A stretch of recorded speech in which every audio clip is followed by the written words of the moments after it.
ये है news network India और आप देख रहे हैं NN न्यूज उत्तराखंड।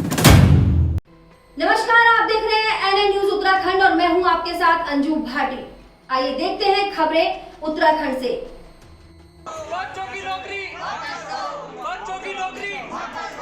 कोरोना काल के दौरान उपनल के माध्यम से उप जिला चिकित्सालय में 12 लोगों की नियुक्ति की गई थी, जिनकी 1 माह बाद ही बिना किसी पूर्व सूचना के सेवा समाप्त कर दी गई, जिसको लेकर उप जिला चिकित्सालय में पंडित मनीष गोयल के नेतृत्व में धरना प्रदर्शन किया गया और राज्य सरकार, कोविड प्रभारी और अस्पताल प्रशासन के खिलाफ जमकर नारेबाजी की गई और उनकी सेवा की बहाली की मांग की गई।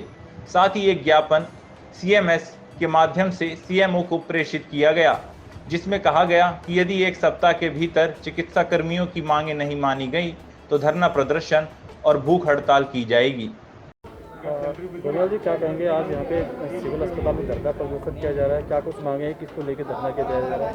इसमें हमारी पूरी मांगे बच्चों के इसमें है, जो उनकी ज्वाइनिंग होनी थी उनको यहाँ से निकाल दिया गया है, यहाँ से नौकरी से निकाल दिया गया है। तो उसमें हमारी मांग है कि इन्हें जल्द से जल्द इनकी ज्वाइनिंग की जाए और बच्चों के भविष्य खिलवाड़ न किया जाए।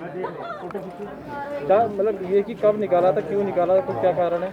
जब कोरोना महाकाल चल रहा था, तो कोरोना महाकाल में जब एक दूसरे हाथ लगाने से डर रहे थे, उस समय इन बच्चों ने कोरोना काल में मतलब हॉस्पिटल में आकर स्वास्थ्य सेवादान में पूरा अपना योगदान दिया और अपनी जान की हथेली में चिंता न करते हुए पूरे स्वास्थ्य विभाग में लोगों को ठीक करने में पूरा प्रयास किया। उसके बाद इन्होंने वहाँ से नौकरी से निकाल दिया गया है और इसमें बच्चों की खिलवाड़ किया गया है और जो हम बर्दाश्त नहीं करेंगे। हमने देखा गया है कि जिस तरीके से सरकार एक तरफ वैकेंसी की बात करती है और दूसरी तरफ निकाल दी है, आपको लगता नहीं कि जो पहले से कर्मचारी कार्यरत है उनके साथ खिलवाड़ किया जा रहा है? ये बच्चों के साथ पूरा खिलवाड़ किया गया है। खाली ये घोषणाओं में, धरातल में कुछ काम नहीं कर रहे हैं। खाली जो सरकार जो दावे करती है, खाली घोषणाओं में, धरातल में कुछ भी नहीं है। और जहाँ तक हमारी मांग अगर पूरी नहीं होती, बच्चों की अगर ज्वाइनिंग पूरी नहीं होती, तो मैं भूख हड़ताल में बैठने के लिए कार्यरत रहूँगा। ये जो आपका जो धरना चल रहा है कितना 1 दिवसीय है, कब तक चलेगा?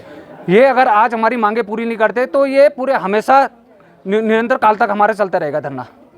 कोई ज्ञापन भी दे रहे हैं आप? इसमें एक CMO को ज्ञापन भी दे रहा हूँ और दूसरा एक विधायक जो हमारे कोविड प्रभारी भी है, जो घड़ियाली आंसू खाली बहाते रहते हैं।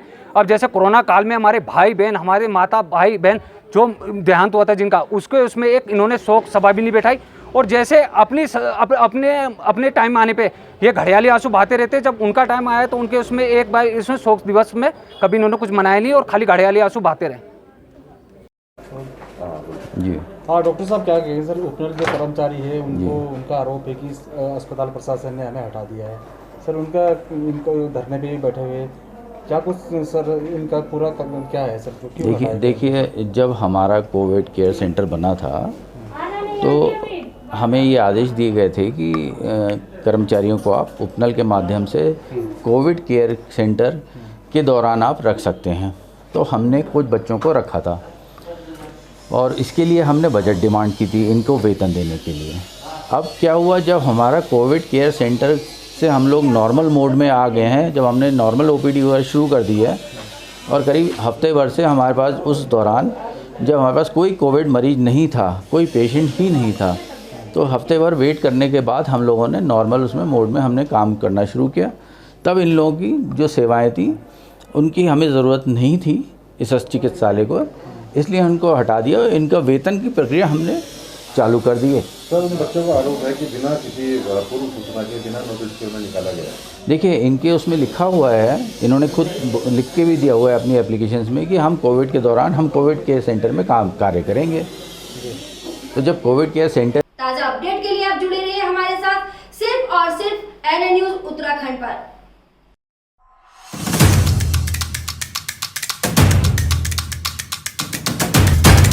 ये है न्यूज नेटवर्क इंडिया और आप देख रहे हैं NN न्यूज उत्तराखंड।